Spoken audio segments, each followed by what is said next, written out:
Саламатсыздар ма балалар? Бүгіннен бастап біз Қазақстан тарихы сабақтарын бастаймыз. 6-шы сыныпта біз бірінші бөлімнен бастаймыз. Бірінші бөлім бізде 6-9 ғасырлардағы Қазақстанды зерттейді. Ал бірінші сабақтың тақырыбы бізде орта ғасырлар Қазақстан тарихы кіріспе сабағы. Зерттеу сұрағы орта ғасырлар тарихынан нені оқып үйренеміз? Яғни балалар, осы сабақта ең басты осы сұраққа жауап беруге тырысамыз. Осы сабақта сенің білетін орта ғасырлар тарихының кезеңдері, сенің меңгеретін орта ғасырлардағы Қазақстан тарихына жалпы шолу жасау. Осы мақсатқа сай біз бастаймыз уақыт сызығынан. Уақыт сызығы бізде тарих кезеңдерін белгілейді. Балалар, сендер 5-ші сыныпта бірінші кезеңін өттіңдер, ежелгі тарихты. Ежелгі тарих кезеңі 2,5 миллионнан бастап біздің заманымыздан 5-ші ғасырға дейін созылады. Ал 6-шы сыныпта біз, балалар, орта ғасырлар кезеңін өтеміз. Ол 6-шы ғасырдан бастап 17-ші ғасырларға дейін созылады. Кейін жаңа заман кезеңі басталады. 18-ші ғасырдан 20-ші ғасырдың басына дейін. Ал қазіргі біз өмір сүріп жатқан кезең жаңарған кезең деп аталады. 20-ші ғасырдың басынан басталады, қазіргі 21-ші ғасырға дейін. Ал енді осы орта ғасырлар кезеңдері, орта ғасырлар бақадық ұзақ кезең, сондықтан ол өзі тағы бірнеше кезеңдерге бөлінеді. Бірінші кезең ерте орта ғасырлар, ол қамтиды 6-9 ғасырларды. Келесі кезең дамыған орта ғасырлар 10-шы ғасырдан басталып 10-шы ғасырға дейін созылады. Кейінгі орта ғасырлар 13-17 ғасырға дейін созылады. Ал қазіргі біздің Қазақстан тарихшылар тағы орта ғасырлар кезеңдерді Қазақстан тарихынан жаңа кезеңдерді шығарады. Мысалы, ерте орта ғасырларды түркі кезеңі деп атайды. Дамыған орта ғасырларды моңғол кезеңі деп. Ал кейінгі орта ғасырларда қазақ хандығы қалыптасқан дамыған уақыты деп белгілейді. Қазір сендер балалар көріп жатсыңдар, астында осы кезеңдердің хронологиялық шеңберлерін. Яғни көріп жатсыңдар, ерекшеліктер бар. Ерте орта ғасырларда 6-9 ғасырға созылса, ол жалпы дүние тарихынан кезеңдері. Біздің Қазақстан тарихында ерте орта ғасырлар түркі кезеңіне келеді. Сонда түркі кезеңі 6-12 ғасырларға созылады. Сосын тағы бір орта ғасырлардың Қазақстан тарихындағы кезеңдердің ерекшеліктері, атауларына қарасақ, түркі, моңғол, қазақ кезеңдері дегенде кезеңдері тайпалардың, халықтардың атауымен белгіленген. Ал ерте орта кезеңі бізде басталады. Ерте орта ғасырлар мемлекеттерімен белгіленген. Мына картаға байқасаңдар, мұнда бірнеше мемлекеттер көрсетілген. Ал енді қарасақ, мынау салыстырайық балалар. 5-ші сыныпта ежелгі дүние өткен кезеңде қандай мемлекеттер болды, естеріне алсаңдар. Ежелгі дүниенің соңғы темір дәуірінде қарасақ, Үйсін, Ғұн, Қанлы, ерте темірлік мемлекеттер пайда болған. Ал орта ғасырлар кезеңде жаңа біз айттық, түркі кезеңі, моңғол кезеңі және қазақ мемлекеті қалыптасу кезеңіндегі қалыптасқан мемлекеттерге қарасақ, кестеге пәлен мемлекеттер көрініп тұр. Осы орта ғасырлар кезеңінің ерекшелігі, біз зерттейміз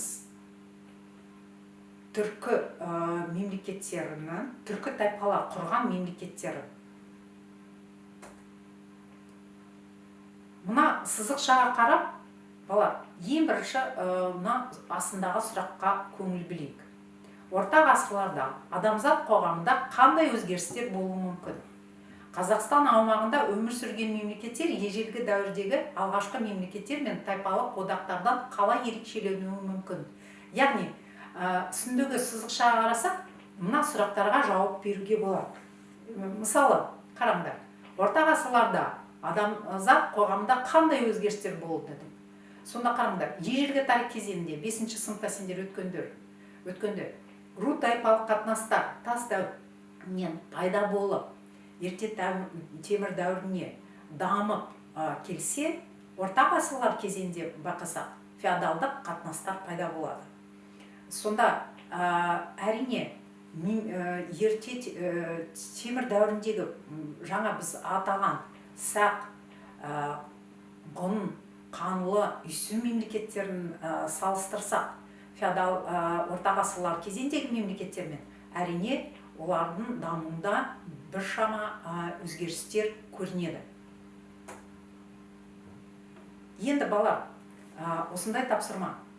Екі картаны салыстырып, ежелгі дәуір және ерте орта ғасырлардағы Қазақстан карталарын салыстырып, біз осы төмендегі сұрақтарға жауап берейік.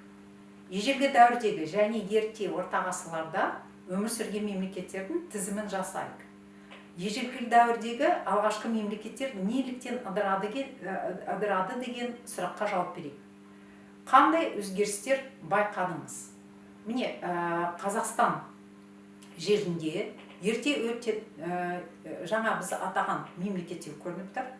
Ал ерте орта ғасырлардағы жаңа мемлекеттердің атауы көрініп тұр. Енді осы сұрақтарға жауап берейік.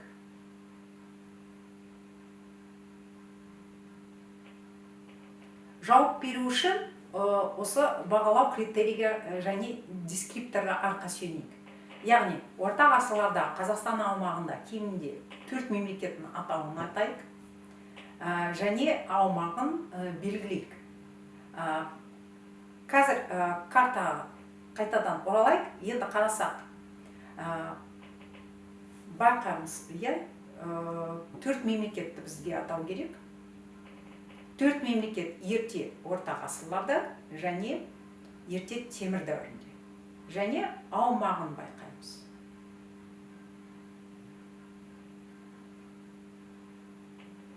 Осындай бізде жауап шығу керек.